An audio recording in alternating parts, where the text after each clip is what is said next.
El anciano rico siempre cenaba solo hasta que una pequeña le susurró al oído. Él se quedó helado. ¿De qué sirve tener un imperio a tus pies, Valeriano, si no hay nadie que te llame por tu nombre al caer la noche? Esa pregunta, lanzada al vacío por su propia conciencia, era lo único que resonaba en aquel comedor inmenso donde el eco parecía burlarse de su fortuna. Don Valeriano se encontraba allí, sentado al final de una mesa de caoba tallada que podía albergar a 24 comensales. Pero solo un plato estaba servido. A sus 75 años, aquel hombre de mirada gélida y espalda erguida como un roble, se daba cuenta de que el silencio era el único invitado que jamás le fallaba. Y antes de seguir con esta historia, que te aseguro te cambiará la forma de ver la vida, te invito a suscribirte al canal y a dejarnos tu apoyo. Estamos muy cerca de llegar a los 14.000 suscriptores, y tu compañía en cada relato es lo que nos motiva a seguir adelante. La mansión de don Valeriano era una joya arquitectónica en lo más alto de la ciudad, un palacio de mármol y cristales importados que relucían bajo la luz de las arañas de Versalles. Pero por dentro, el aire se sentía pesado, como si las paredes estuvieran impregnadas de suspiros acumulados durante décadas. Valeriano vestía un traje hecho a medida, impecable, con las iniciales de su apellido bordadas en los puños. Pero aquel lujo era simplemente un uniforme para ocultar un alma que se estaba marchitando. Frente a él, un filete de la mejor carne y una copa de vino que costaba lo que el salario de un obrero de su fábrica permanecían casi intactos. No tenía hambre. El hambre de Valeriano no era de comida, sino de algo que el dinero no podía comprar. Una voz que no fuera la suya. Ricardo, el mayordomo que lo había servido durante 20 años, se movía por el comedor con la discreción de una sombra. Sus pasos no hacían ruido sobre las alfombras persas. Él conocía perfectamente el humor de su patrón. Sabía que cualquier palabra fuera de lugar podía desatar una tormenta de amargura. Valeriano era un hombre que exigía perfección, que no perdonaba errores y que, a lo largo de su vida, había cortado lazos con amigos, socios y, lo más doloroso, con su propia sangre. Para él, la debilidad era un pecado y el sentimentalismo una pérdida de tiempo. Sin embargo, esa noche, mientras observaba el reflejo de las velas en los cubiertos de plata, algo en su interior crujió. Aquel hombre recordaba cómo, hacía muchos años, esa misma mesa se llenaba de risas. Recordaba el sonido de los tacones de su esposa, que se fue de este mundo demasiado pronto, y la voz dulce de su hija, quien alguna vez fue la luz de sus ojos. Pero el orgullo es un arquitecto cruel que construye muros donde debería haber puentes. Valeriano prefirió tener razón a tener familia.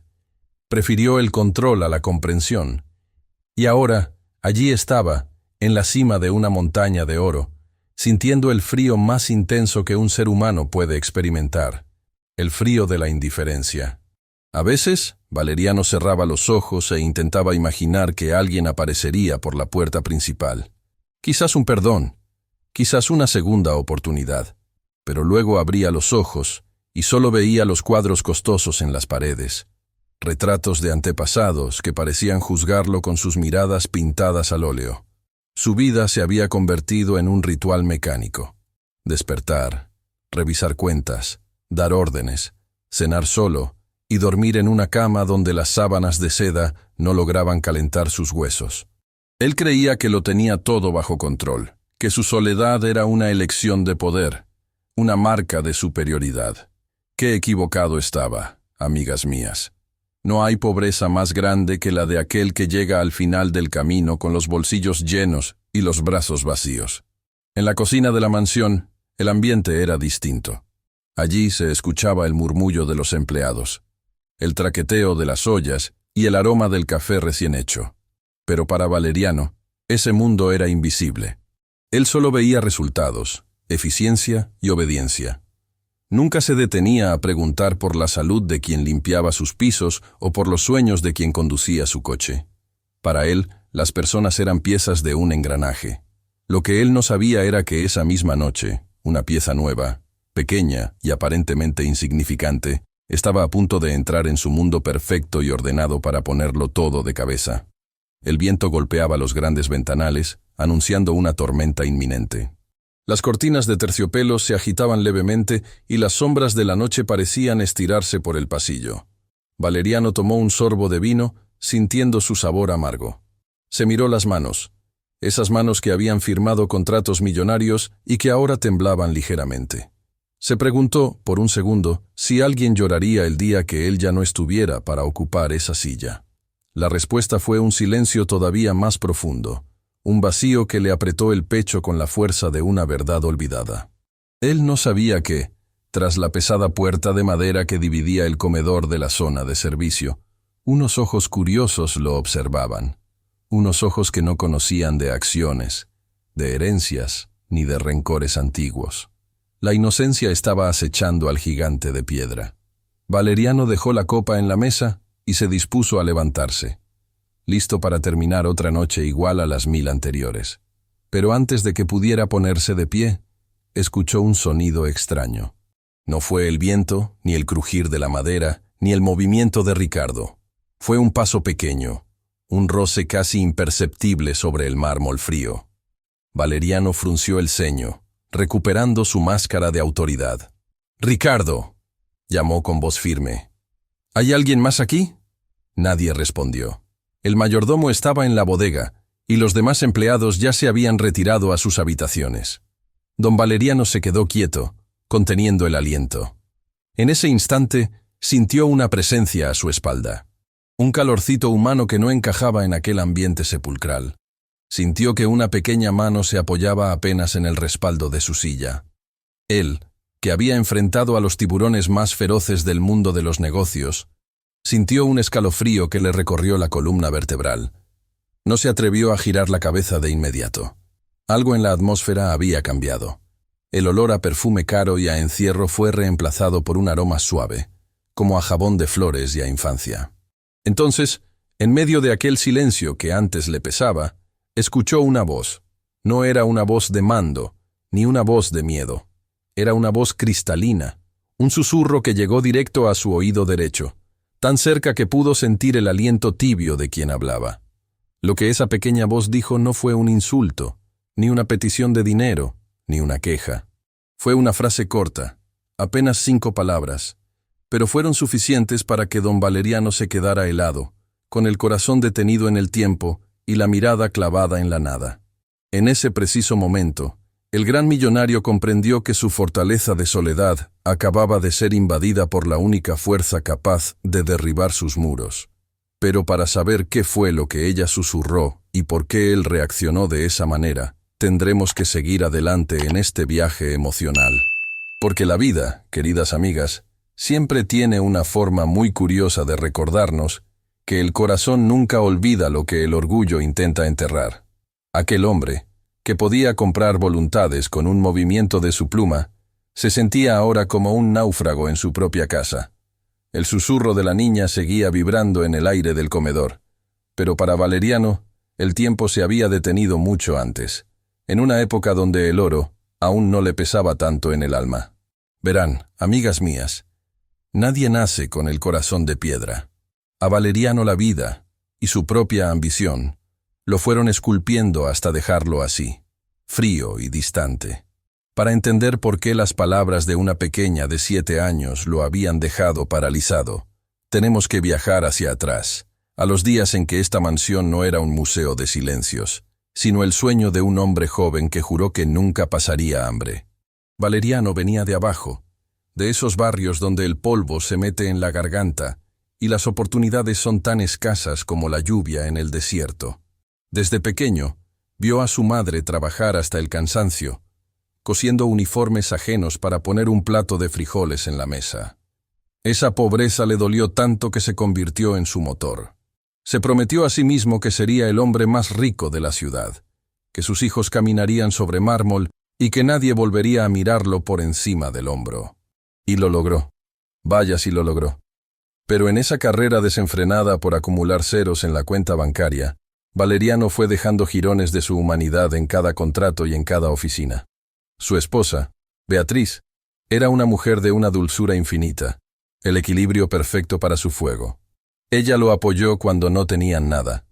Pero cuando la fortuna empezó a llegar, Beatriz también empezó a notar que su marido se alejaba. Valeriano ya no llegaba a cenar por estar cerrando tratos. Ya no estaba presente en los cumpleaños porque tenía reuniones de negocios en el extranjero. Y entonces nació Mariana, su única hija. Mariana era el vivo retrato de su madre, con unos ojos grandes y brillantes, que parecían buscar la aprobación de un padre que siempre estaba mirando el reloj. Recuerdo, como si fuera ayer, una escena que el propio Valeriano intentó enterrar en lo más profundo de su memoria. Era el 8º cumpleaños de Mariana. La niña había pasado semanas preparando un dibujo, un retrato de los tres juntos, tomados de la mano frente a una casa llena de flores. Mariana esperó en la puerta de la mansión, con su vestido nuevo y el dibujo apretado contra el pecho, hasta que las velas de su pastel se derritieron. Valeriano llegó pasada la medianoche, hablando por teléfono, celebrando la adquisición de una nueva constructora. Cuando la pequeña se acercó con su dibujo, él apenas le acarició la cabeza sin mirarla y le dijo: «Ahora no, Mariana. Papá está ocupado haciendo dinero para tus juguetes». Ese dibujo terminó en la basura, y con él, algo se rompió para siempre en el corazón de la niña. Mariana creció rodeada de lujos, sí, pero con una carencia que ningún collar de perlas podía llenar. A medida que se convertía en una mujer, la distancia entre padre e hija se volvió un abismo. Ella quería estudiar arte, quería ayudar a los demás, quería vivir una vida sencilla y llena de propósito. Valeriano, en cambio, ya había planeado su vida. Se casaría con el hijo de un socio poderoso y heredaría el imperio. El conflicto final estalló una tarde de otoño. Mariana se plantó frente a él en este mismo despacho y le dijo que se iría de casa, que no quería su dinero ni su control, que prefería la libertad a una jaula de oro. Valeriano, cegado por el orgullo y la soberbia de quien cree que el dinero lo es todo, le gritó que si cruzaba esa puerta, dejaría de ser su hija. Le dijo que sin su apellido no sería nadie, que regresaría de rodillas pidiendo perdón cuando el mundo la golpeara. Pero Mariana, con la misma determinación que una vez tuvo su padre para salir de la pobreza, lo miró con una mezcla de lástima y amor herido, y simplemente dijo: «Papá, el que se queda sin nada eres tú». Ella se fue con una pequeña maleta y el corazón lleno de valentía. Durante años, Valeriano prohibió que se mencionara su nombre en la casa. Beatriz, consumida por la tristeza de haber perdido a su hija y por la frialdad de su marido, enfermó y murió poco después, pronunciando el nombre de Mariana hasta su último suspiro. Valeriano se quedó solo, rodeado de sus empresas, de su poder y de su fortuna, convencido de que él tenía la razón. Se decía a sí mismo que Mariana era una malagradecida, que ya volvería. Pero los días se hicieron meses, y los meses años, y el silencio se instaló en la mansión como un inquilino perpetuo. Fíjense qué ironía, queridas amigas. Valeriano construyó edificios que tocaban el cielo, pero no fue capaz de construir un puente hacia el corazón de su propia hija. Y ahora, sentado en esa mesa inmensa, siendo un anciano que siente el peso de los años en cada hueso, aquel susurro de la niña en el comedor había activado una alarma que él creía apagada. Esa voz pequeña, esa fragancia a inocencia que emanaba de la niña, le trajo de golpe el recuerdo de Mariana, de su risa, de sus ojos, y de aquel dibujo que nunca quiso mirar. Don Valeriano seguía helado en su silla, con la piel de gallina bajo su traje de seda. No era solo la sorpresa de que alguien se hubiera atrevido a tocarlo, era el contenido de las palabras. ¿Cómo era posible? ¿Cómo podía esa niña saber ese secreto que él guardaba bajo 1000 llaves? El pasado, que Valeriano creía haber comprado y enterrado, estaba allí mismo, respirando en su nuca, recordándole que no hay fortuna que alcance para pagar el tiempo perdido, ni imperio que pueda sustituir el calor de un abrazo. El anciano rico, el poderoso Valeriano, sintió por primera vez en décadas que el suelo se movía bajo sus pies. ¿Qué fue lo que la pequeña Lucía le dijo? ¿Qué secreto familiar salió de esos labios infantiles para desarmar al hombre más duro de la ciudad? Pronto lo sabremos, porque la justicia de la vida a veces tarda, pero siempre encuentra la forma de entrar, aunque sea por la puerta trasera de una mansión, de la mano de una niña que no sabe de rencores, sino de verdades. Don Valeriano sintió que el aire se escapaba de sus pulmones, dejando un vacío helado en su pecho. Aquella voz no era un trueno, ni un grito. Era apenas un soplido, una caricia sonora que, sin embargo, tuvo la fuerza de un terremoto. Lentamente, con un temor que no había sentido ni en las crisis financieras más agudas, el anciano giró el cuello. Sus articulaciones parecieron crujir en medio de aquel silencio sepulcral que ahora se sentía eléctrico, cargado de una energía que no pertenecía a este mundo de lujos y frialdad. Al girar del todo, sus ojos se encontraron con la figura más inesperada. No era un fantasma, aunque por un segundo lo creyó. Era una niña. Tendría unos 7 años, vestida con un humilde pero impecable pijama de algodón con dibujos de nubes desgastadas por el uso. Tenía el cabello de un rubio cenizo, alborotado por el sueño, y unos ojos grandes, de un azul tan profundo que recordaban al océano antes de una tormenta. Pero no era su aspecto lo que mantenía a Valeriano sin aliento, sino las palabras que ella acababa de pronunciar. El dibujo no se perdió en la basura, abuelo. Yo lo tengo guardado para ti, susurró la pequeña, con una naturalidad que resultaba casi aterradora. Valeriano sintió que las paredes de la mansión se cerraban sobre él. ¿Abuelo? Nadie en la vida lo había llamado así. Esa palabra, que para muchos es un bálsamo, para él fue un dardo de hielo.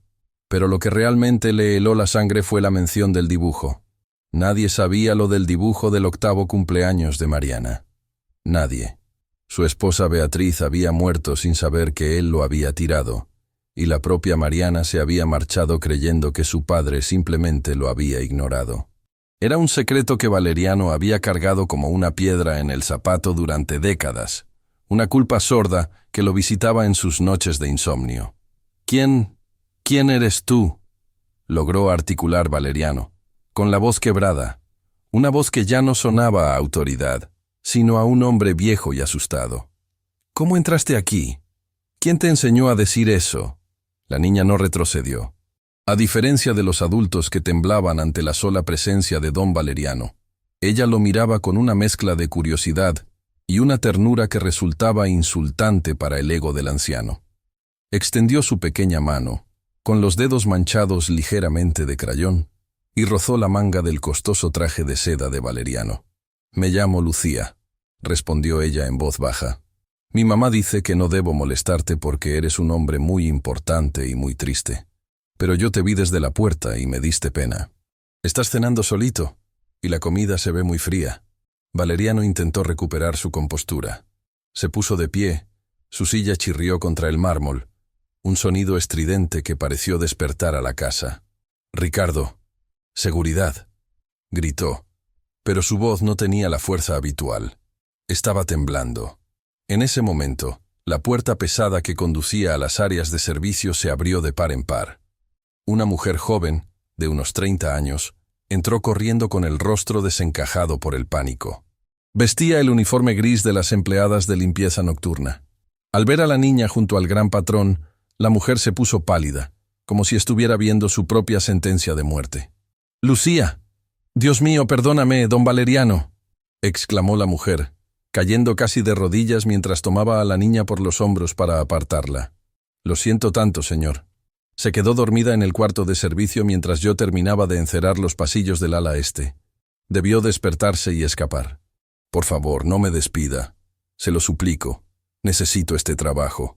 Valeriano no escuchaba las súplicas de la empleada. Sus ojos estaban clavados en el rostro de la mujer, y luego volvían a la niña. Había algo, un rastro, una sombra de familiaridad en la forma de las cejas de la madre, pero era la pequeña Lucía la que lo mantenía en un estado de trance. La niña no parecía asustada por el regaño de su madre. Al contrario, mantenía su mirada fija en el anciano, como si estuviera leyendo las páginas de un libro que él mantenía cerrado bajo llave.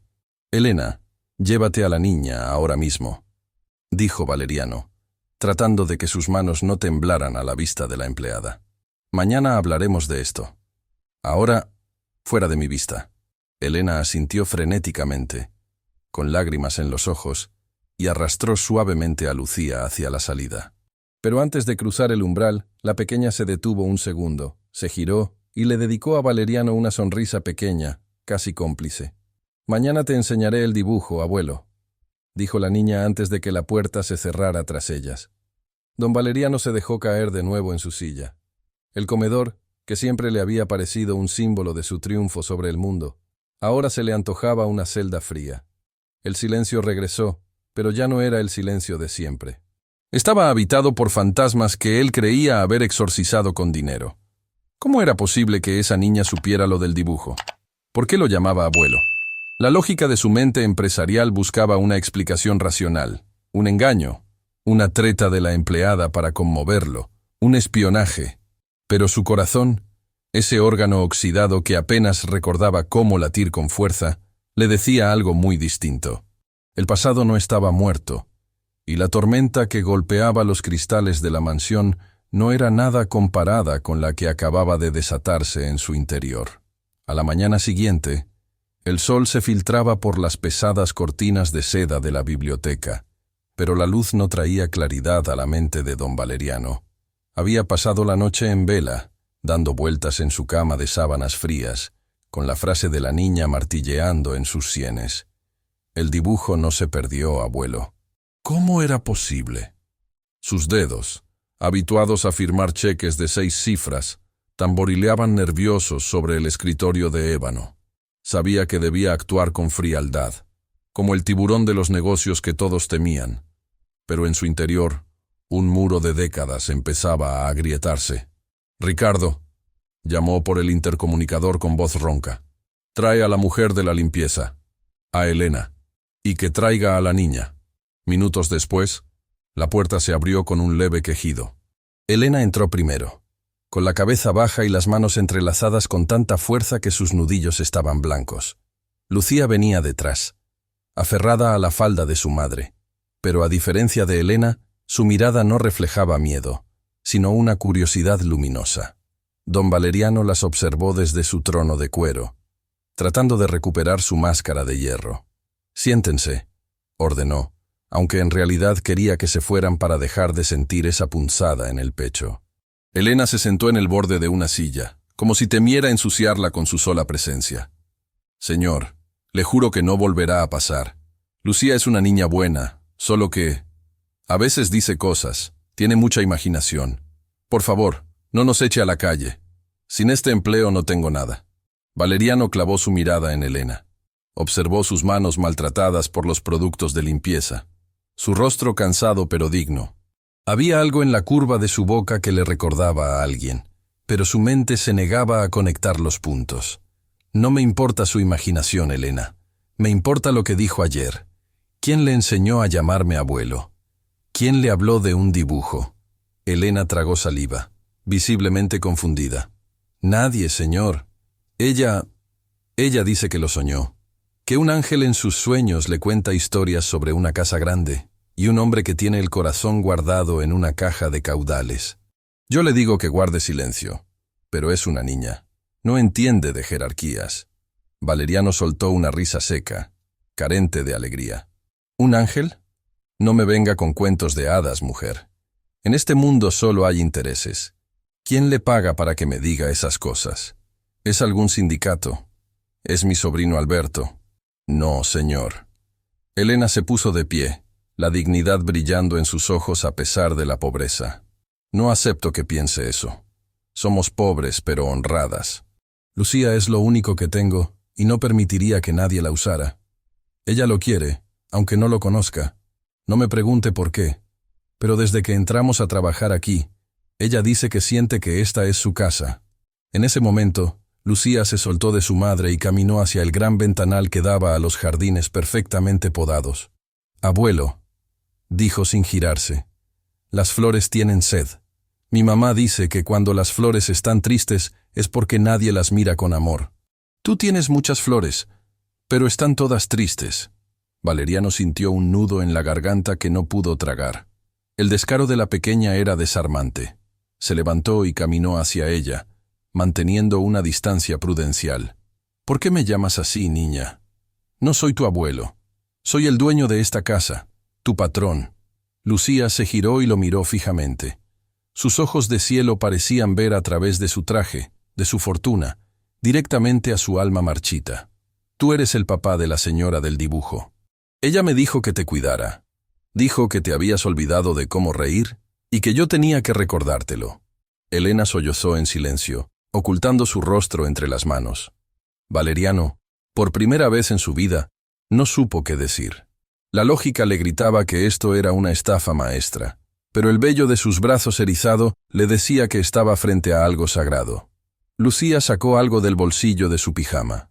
Era una piedra pequeña, redonda y pulida, de un color ámbar vulgar.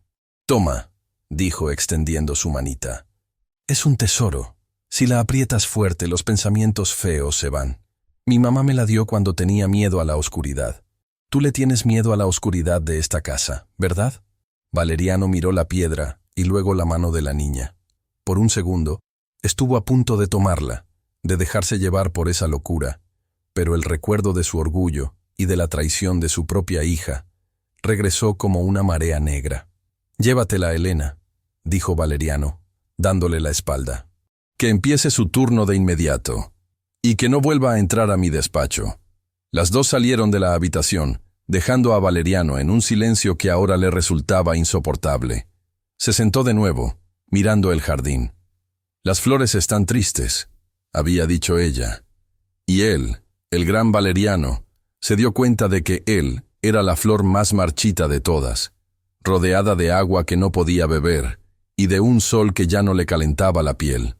A pesar de las órdenes estrictas, la disciplina en la mansión de don Valeriano comenzó a desmoronarse, no por rebelión, sino por algo mucho más poderoso: la curiosidad de una niña que no entendía de prohibiciones.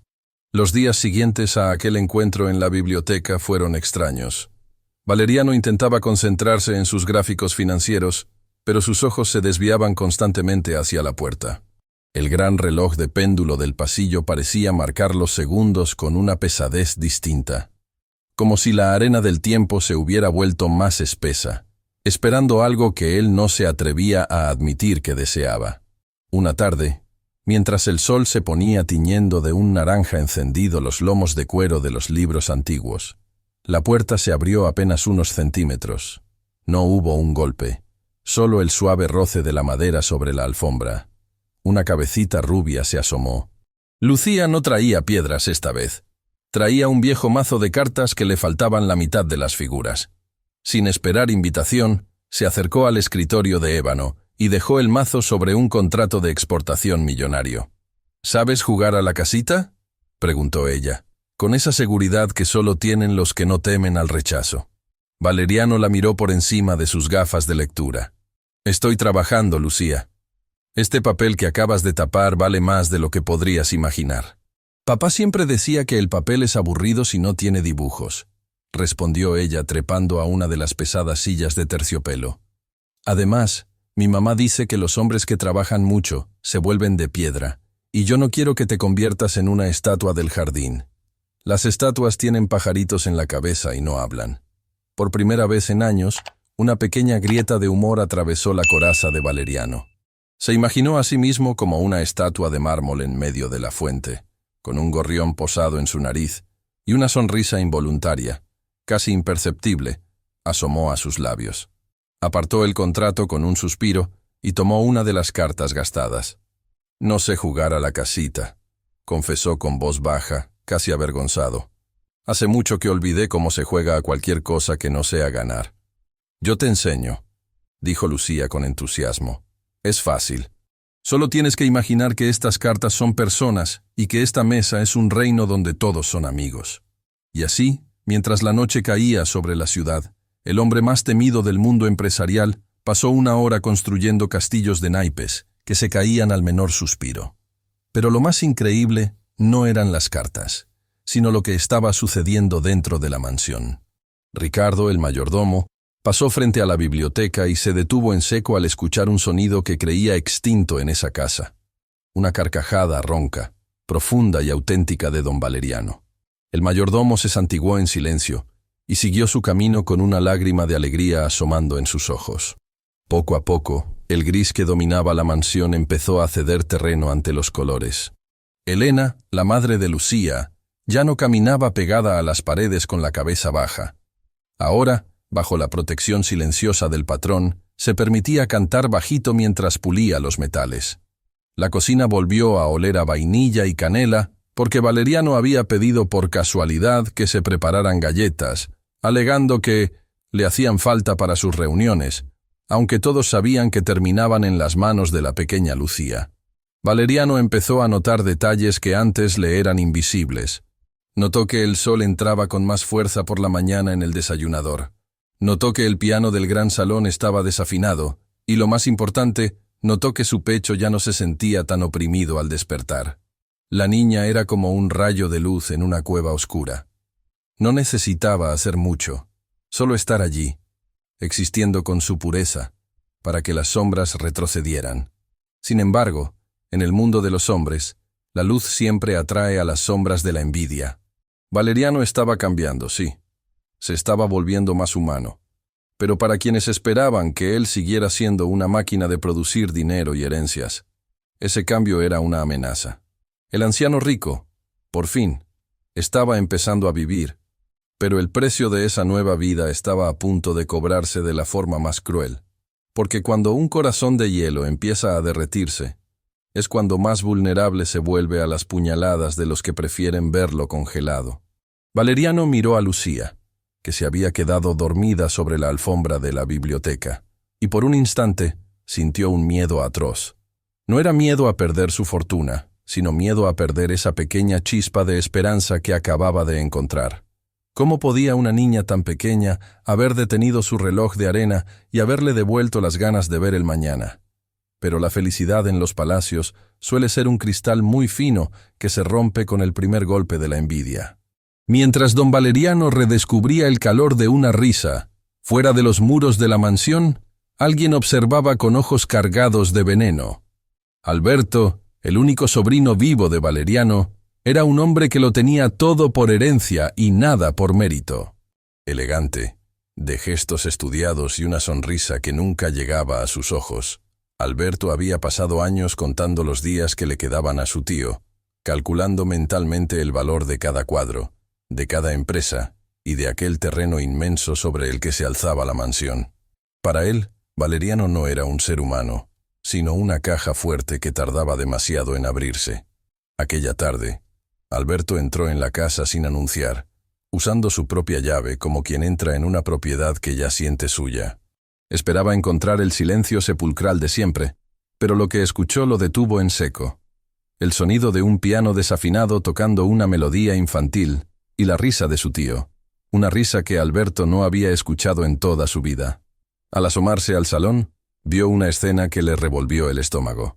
Don Valeriano estaba sentado en el taburete del piano, y a su lado, una niña pequeña de ropa humilde le indicaba qué teclas presionar. «Tío, qué sorpresa verte». «Tan distraído», dijo Alberto, forzando una cordialidad que sonaba a metal oxidado. Valeriano se puso tenso de inmediato, recuperando esa postura rígida que la niña lograba ablandar. «Alberto, no te esperaba hasta la próxima semana para la junta de accionistas. Decidí pasar a ver cómo seguía tu salud, pero veo que has encontrado compañía». Alberto recorrió a Lucía con una mirada llena de desprecio, como si fuera una mancha de barro en una alfombra impecable. «¿Quién es esta criatura? No me digas que ahora la mansión se ha convertido en una guardería para los hijos del servicio». Lucía, sintiendo la energía pesada que emanaba del hombre, se bajó del taburete y se refugió detrás de las piernas de Valeriano. El anciano, por un instinto que ni él mismo comprendía, puso una mano protectora sobre el hombro de la pequeña. «Es la hija de Elena, una de nuestras empleadas. Es una niña inteligente, Alberto. Tiene más luz en un dedo que muchos de tus socios en todo el cuerpo», respondió Valeriano con una firmeza que hizo que el sobrino entornara los ojos. «Cuidado, tío. Sabes perfectamente que la gente de esa clase tiene un olfato muy fino para el dinero. Se aprovechan de la debilidad de los ancianos, se meten en sus casas, en sus afectos, y cuando te das cuenta, ya están en el testamento. No seas ingenuo. A tu edad la soledad juega malas pasadas. No estoy solo, Alberto. Y no estoy débil. Si has venido a darme lecciones de moral o de negocios, puedes marcharte por donde entraste. Alberto apretó los dientes, pero asintió con una falsa humildad. Se despidió con elegancia, pero antes de salir de la mansión, se detuvo en el pasillo para observar a Elena, que venía con una bandeja de té. La miró con un odio gélido, marcando su territorio. En la mente de Alberto, Lucía y su madre no eran personas, eran parásitos que amenazaban su futuro imperio. No voy a permitir que una sirvienta y su bastarda me arrebaten lo que me pertenece, pensó mientras subía a su coche deportivo. Alberto sabía que no podía enfrentar a su tío directamente. Valeriano seguía siendo un hombre poderoso y lúcido. Tenía que ser más astuto.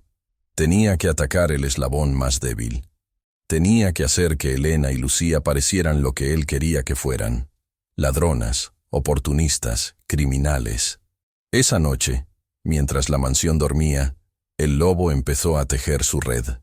Alberto conocía los puntos ciegos de la seguridad y los secretos de las cuentas familiares.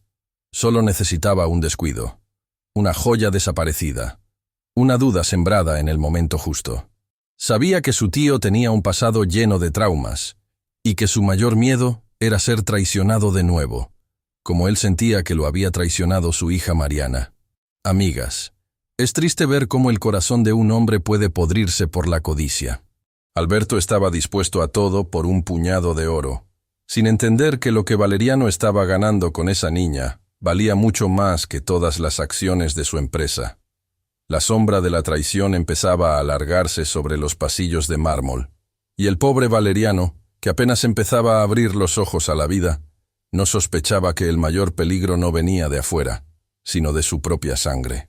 El plan de Alberto ya estaba en marcha, y la tormenta que se avecinaba no tendría piedad de la inocencia de Lucía. El desván de la mansión era un lugar donde el tiempo parecía haberse quedado sin aliento. Era un cementerio de muebles cubiertos con sábanas blancas que parecían fantasmas sentados en la penumbra, y donde el olor a madera vieja y a olvido era tan espeso que se podía sentir en la garganta. Para don Valeriano, ese lugar no existía. Era el rincón donde había desterrado todo lo que le dolía recordar. Pero para la pequeña Lucía, aquel espacio era un reino de misterios, esperando ser descubiertos. Mientras su madre, Elena, se afanaba en limpiar los grandes ventanales del pasillo principal, la niña, movida por una curiosidad que parecía guiada por una mano invisible, subió las escaleras de caracol que llevaban a lo más alto de la casa. La luz de la tarde entraba por una claraboya circular, iluminando motas de polvo que bailaban en el aire como pequeñas hadas. Lucía caminó entre las sombras, tocando con sus dedos pequeños los objetos que alguna vez tuvieron vida. Una cuna de mimbre, un caballo de madera descascarillado y cajas llenas de libros cuyos bordes se habían vuelto amarillos. Al fondo, bajo una montaña de mantas apolilladas, encontró un baúl de madera oscura con refuerzos de latón. No estaba bajo llave, como si esperara que alguien, algún día, tuviera la valentía de abrirlo. Con esfuerzo, la niña levantó la pesada tapa. Dentro no había joyas de oro ni fajos de billetes, que era lo que un hombre como Alberto habría buscado. Había algo mucho más valioso: los fragmentos de una vida rota. Lucía rebuscó entre ropa de bebé y diarios antiguos, hasta que sus dedos tocaron algo frío y metálico. Era un relicario de plata en forma de corazón, sujeto a una cadena tan fina que parecía hecha de tela de araña. Junto al relicario había un sobre arrugado, sin sello y sin dirección, pero con una caligrafía elegante que desprendía una tristeza infinita. Don Valeriano estaba en su despacho, tratando de concentrarse en un informe de auditoría, cuando escuchó los pasos ligeros de la niña. Ya no se molestaba en fingir irritación. Su corazón, aunque todavía temeroso, se abría un poco más cada vez que ella aparecía. Pero cuando vio lo que Lucía traía en sus manos, el informe cayó al suelo y su rostro se tornó del color de la ceniza. «Abuelo, encontré esto arriba», dijo la pequeña con voz suave, extendiendo el relicario. Estaba llorando en una caja oscura. Valeriano tomó el objeto con dedos temblorosos. Sus ojos se empañaron al reconocer la pieza. Era el relicario que él mismo le había regalado a su esposa Beatriz cuando nació Mariana. Con un clic que resonó en el silencio de la habitación, abrió el corazón de plata. De un lado estaba la foto de Mariana a los 5 años, con su sonrisa radiante y sus rizos al viento. Del otro, un mechón de cabello castaño atado con un hilo de seda. Pero lo que realmente lo desarmó fue el sobre. Con manos que no dejaban de temblar, Valeriano extrajo la carta. Era la letra de su hija, Mariana. No era una carta de odio, sino un grito de auxilio que nunca llegó a su destino. La carta estaba fechada apenas meses después de que ella se fuera de casa. En ella, Mariana le contaba que estaba enferma, que la vida fuera de la mansión era dura, pero que había encontrado a un ángel en su camino, una mujer humilde que la estaba cuidando sin pedir nada a cambio. «Papá», decía un párrafo que le desgarró el alma, «si alguna vez recibes esto, quiero que sepas que te perdono. Solo espero que algún día puedas ver el mundo con los ojos del corazón y no con los de la ambición. Mi mayor deseo es que mi tesoro más grande encuentre el camino de vuelta a casa».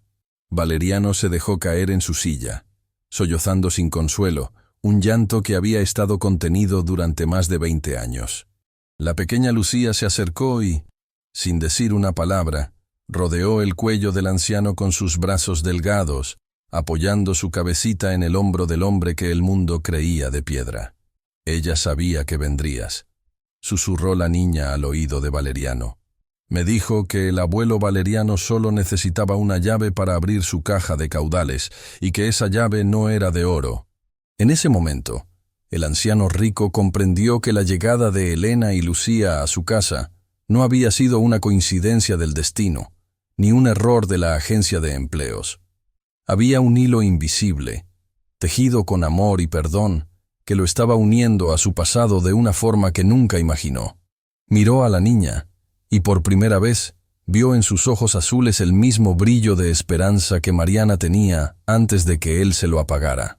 Sin embargo, mientras el anciano se sumergía en su redención, no se dio cuenta de que la puerta del despacho estaba entreabierta. Alberto, el sobrino codicioso, había escuchado cada palabra y visto cada lágrima. Para él, ese relicario y esa carta no eran símbolos de amor, sino pruebas peligrosas que confirmaban que su herencia estaba en riesgo. El lobo ya no solo acechaba, estaba listo para atacar, y su plan para destruir a la sirvienta y a su hija estaba a punto de ejecutarse con una crueldad que no dejaría espacio para la piedad. La mañana siguiente al hallazgo del relicario, la atmósfera en la mansión era una mezcla extraña de esperanza y presagio. Don Valeriano se había despertado sintiendo un calor en el pecho que no lograba identificar. Una mezcla de dolor por el pasado y una urgencia por enmendar el presente.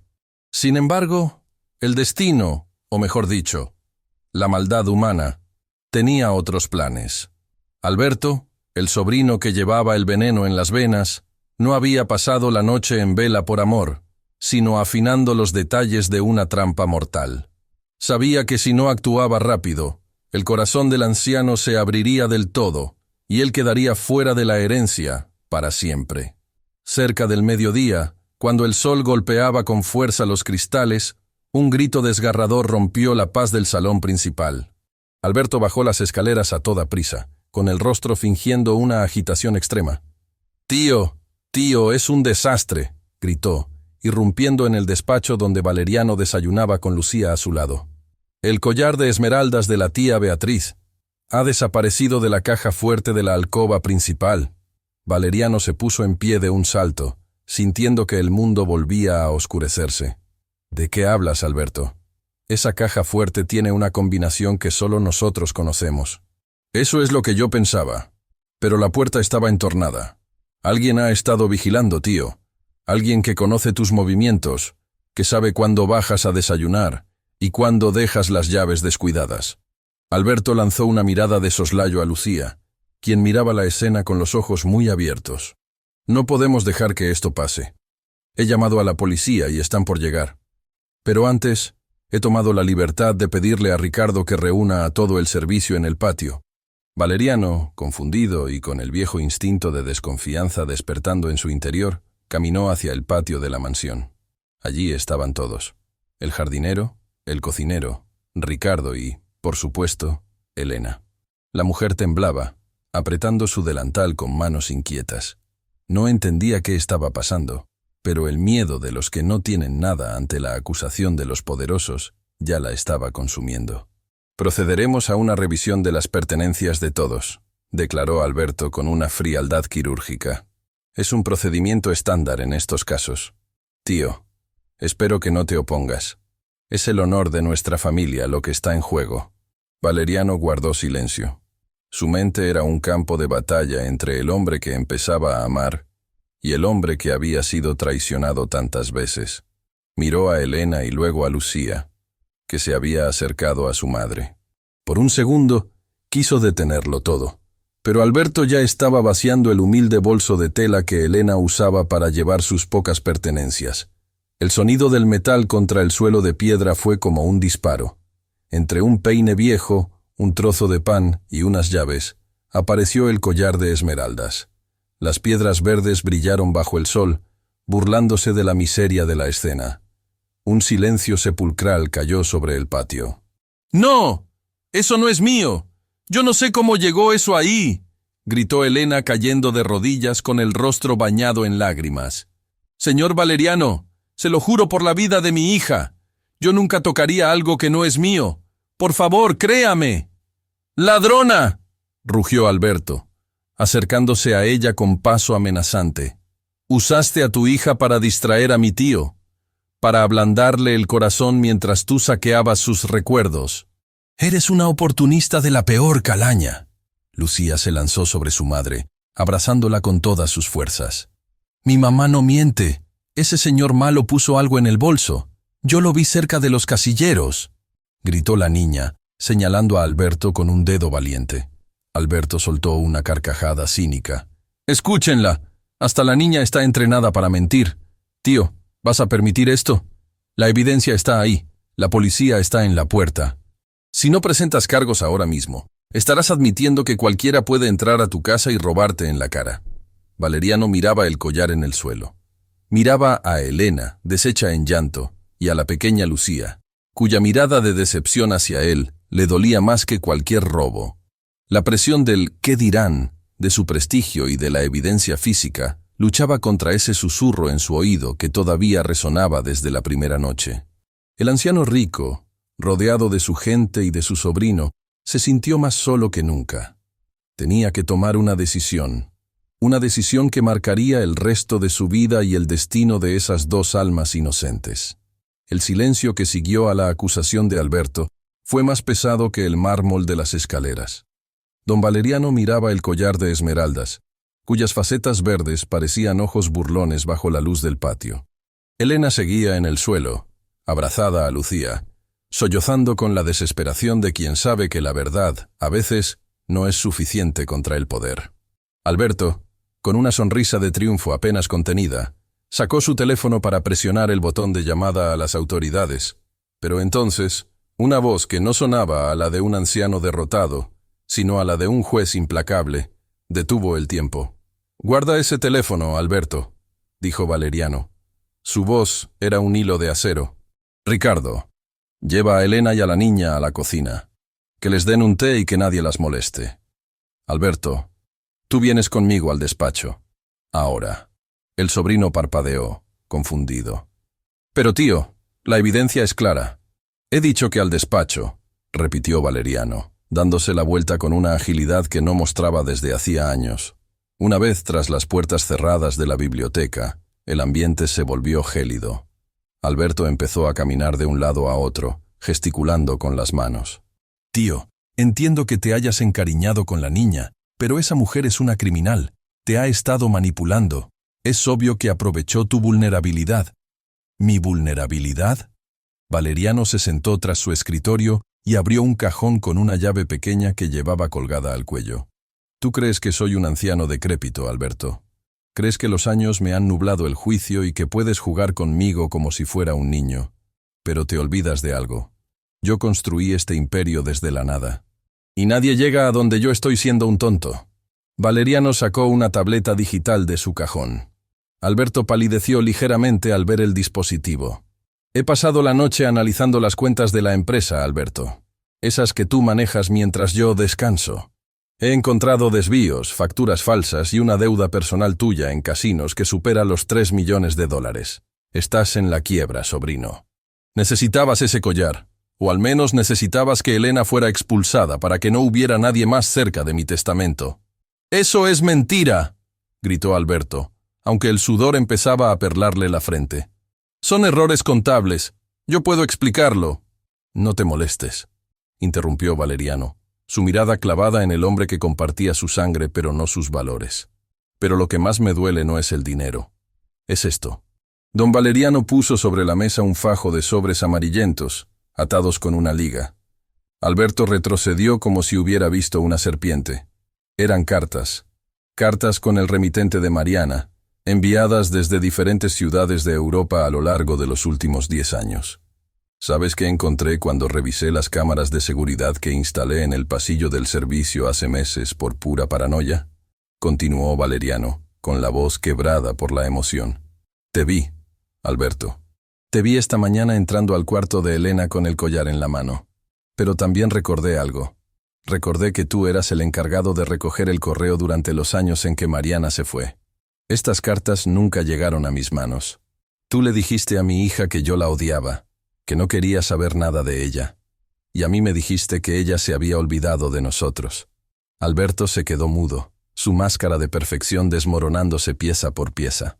La codicia le había hecho cometer el error más grande de su vida, subestimar el amor de un padre y la astucia de un hombre que lo había sacrificado todo por su empresa.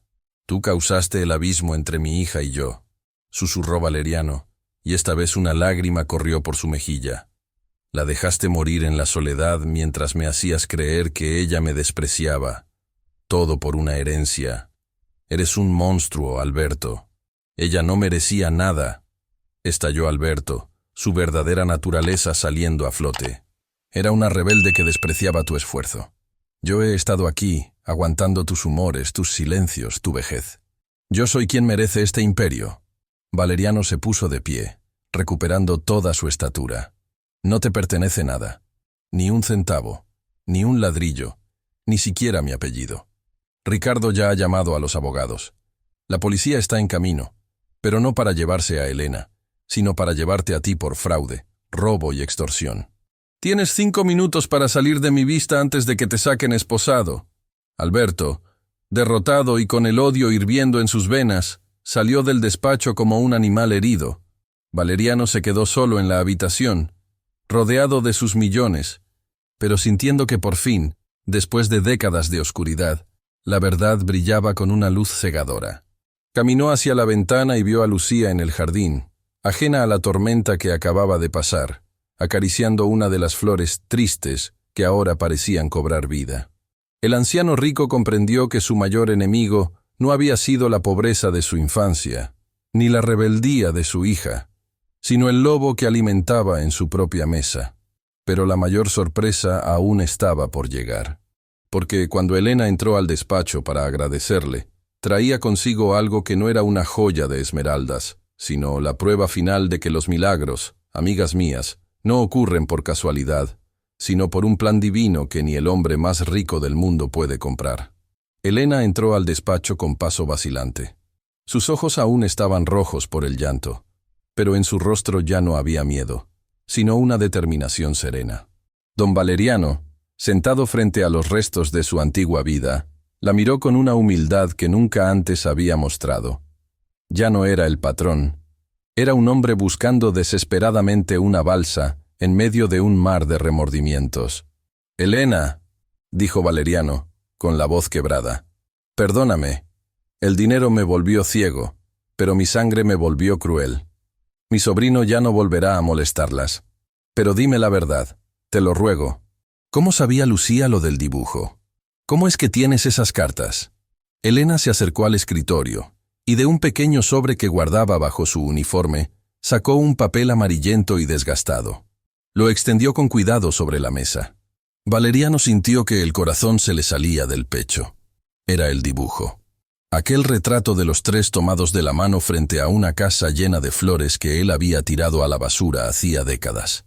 Pero en una esquina, con una letra de mujer adulta y cansada, decía: «Para que mi hija encuentre el camino de regreso al corazón de su abuelo». «Yo no busqué este trabajo por necesidad económica, don Valeriano», confesó Elena con la voz firme. «Conocí a Mariana en un hospital de caridad en el extranjero. Ella era mi vecina, mi amiga, mi hermana de alma. Yo la cuidé en sus últimos meses cuando la enfermedad la consumía. Ella me hablaba de usted todos los días, no con rencor, sino con una tristeza infinita, porque sabía que usted estaba atrapado en una cárcel de oro». Valeriano escuchaba sin poder dejar de llorar. Cada palabra de Elena era un puñal de verdad. «Mariana murió en mis brazos», continuó Elena. «Su último deseo fue que yo trajera a Lucía aquí, no para reclamar su fortuna, sino para reclamar su lugar en su corazón. Lucía no es solo la hija de una empleada, señor. Lucía es su nieta. Es la hija de Mariana. Se llama Lucía Mariana». El anciano se quedó sin aliento. Miró a través de la ventana a la pequeña que jugaba en el jardín, y por primera vez no vio a una extraña, sino los ojos de su esposa, la sonrisa de su hija y su propia persistencia. El milagro que Lucía le había susurrado al oído la primera noche era la frase que Mariana siempre decía antes de dormir: «El amor siempre encuentra la llave».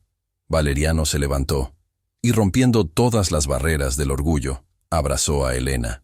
«Gracias por no rendirte conmigo», sollozó. «Gracias por traer la luz de vuelta a esta casa de sombras». La justicia moral se había cumplido. El lobo había sido expulsado y la verdad, aunque dolorosa, había sanado las heridas del pasado. Aquella tarde, el hombre más rico de la ciudad comprendió que su verdadera herencia no estaba en las acciones de sus empresas, sino en el abrazo de esa niña que lo esperaba en el jardín para enseñarle finalmente cómo se jugaba a ser feliz. Ha pasado un año desde aquella noche de tormenta en la que el silencio de la mansión fue derrotado por el susurro de una niña. Hoy, el sol de la tarde entra de forma distinta por los ventanales. Ya no rebota en el mármol frío, sino que parece abrazar cada rincón de la casa. Si pudieras entrar en este momento, amiga mía, no reconocerías el lugar. El jardín, aquel que Lucía decía que estaba lleno de flores tristes, hoy es un estallido de colores y fragancias. Pero el cambio más profundo no está en las paredes, sino en el hombre que las habita. Don Valeriano está sentado de nuevo a la cabecera de la gran mesa de caoba. Viste el mismo traje impecable, pero sus ojos ya no buscan el vacío, sino que brillan con una luz que el dinero jamás pudo comprar. A su derecha, Elena termina de colocar un jarrón con flores frescas. Ya no viste el uniforme gris de servicio. Ahora es la administradora de la Fundación Mariana, una organización que Valeriano creó para ayudar a madres solteras y niños en situación de vulnerabilidad, en honor a la hija que perdió y que, gracias a ellas, recuperó en espíritu. «Abuelo, abuelo, mira lo que dibujé hoy en la escuela», grita Lucía, entrando al comedor con la energía de un torbellino. La niña se sube al regazo de Valeriano sin pedir permiso, y él la recibe con los brazos abiertos, riendo con esa risa que ahora es la música oficial de la casa. El dibujo muestra a un hombre mayor, una niña y una mujer, todos bajo un sol radiante. En el centro hay un corazón de plata que brilla intensamente. Valeriano besa la frente de su nieta y siente que, por fin, su cuenta con la vida está saldada. «Es el dibujo más hermoso del mundo, Lucía», dice Valeriano con voz firme y dulce. «Lo pondremos en el salón, justo al lado del que hizo tu madre cuando tenía tu edad. La cena de esta noche es sencilla, pero está llena de palabras, de anécdotas y de planes para el futuro. Ya no hay cubiertos de plata relucientes para un solo comensal amargado. Hay platos compartidos y un calor humano que llena cada espacio. Valeriano aprendió que la verdadera riqueza no se cuenta en lingotes de oro, sino en las manos que se estrechan alrededor de una mesa. Comprendió que el orgullo es una prisión de cristal. Te permite verlo todo, pero no te deja tocar nada. A veces, Valeriano se queda mirando el lugar vacío, donde solía sentarse su sobrino Alberto, quien ahora cumple su condena lejos, enfrentando las consecuencias de su propia codicia. No siente odio por él, solo una profunda lástima. Alberto sigue siendo el hombre que Valeriano fue alguna vez, un náufrago en una isla de billetes. Valeriano sabe que tuvo una segunda oportunidad que muy pocos tienen, y no piensa desperdiciar ni un segundo de la luz que Lucía trajo a su ocaso. Amigas mías, la historia de don Valeriano nos deja una lección que debemos guardar en el cofre más sagrado de nuestra alma. Nunca es demasiado tarde para pedir perdón, y nunca se es demasiado viejo para volver a empezar. No esperes a tener las manos llenas para abrir el corazón. A veces, la llave de nuestra felicidad la tiene la persona que menos imaginamos, y solo hace falta un susurro de humildad para que las puertas del cielo se abran aquí en la tierra. Valeriano cenaba solo porque creía que nadie era digno de su mesa, hasta que descubrió que él no era digno de la soledad en la que vivía. Si esta historia te emocionó y te recordó que el amor es el único tesoro que crece cuando se reparte, te invito de todo corazón a suscribirte al canal, dejar tu like y decirme desde qué ciudad nos estás escuchando. Nos encanta leer tus reflexiones y saber que estas palabras llegan a tu hogar. Y cuando termine este video, quédate con nosotros para ver la próxima historia, que también está llena de sorpresas y lecciones de vida que te acariciarán el alma. Porque aquí, en este rincón, siempre habrá un lugar para ti en nuestra mesa. Hasta la próxima historia.